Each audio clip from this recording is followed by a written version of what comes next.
Kulturretxeak bi ekimen berri ditu Gernika Lumorako. Letren etxola da, herriko hainbat puntutan ibiliko dena oraingo honetan eta Foruen plazan irailera arte egongo den udako liburutegia izango da. Bi ekimenen bidez, irakurketa eta mai jokoak herritarrengana hurbildu nahi ditu Gernika Lumoko udalak. Letren etxea alde batetik eta liburutegia plazara bestetik. Hori esker erabiltzaileak irakurketarekin lotutako hainbat zerbitzu eta jardueretarako sarbidea izango dute.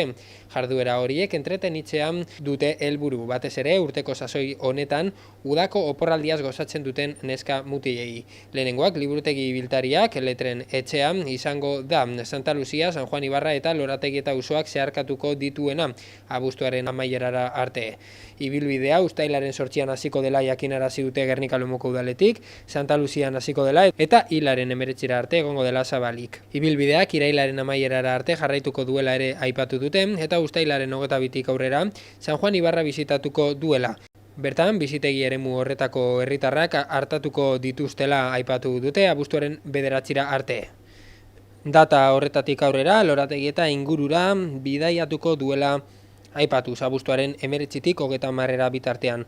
Liburutegi ibiltariak liburu sorta zabala duela ere aipatu dute Gernika Lumoko udaletik, baita eguneroko prentsa, aldizkariak eta mai jokoak eskatzeko aukera ere, eta ordutegi astelehenetik ostiralera izango dela aipatu dute 11:30 ordu 1:30 eta 5:30 7:30. Liburutegi bat egongo da Foruen plazan.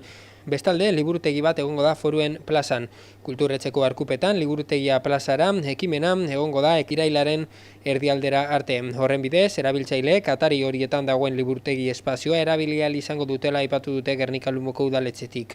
Ekintza bitxi honen helburua herritarren beharrei erantzutea dela adierazi dute liburutegiko materialak kalera ateraz. Liburutegi hau astelehenetik ostiralera erabili ahal izango dela ere esan dut. Goizeko 10:00tik eguerdiko ordu 1:30.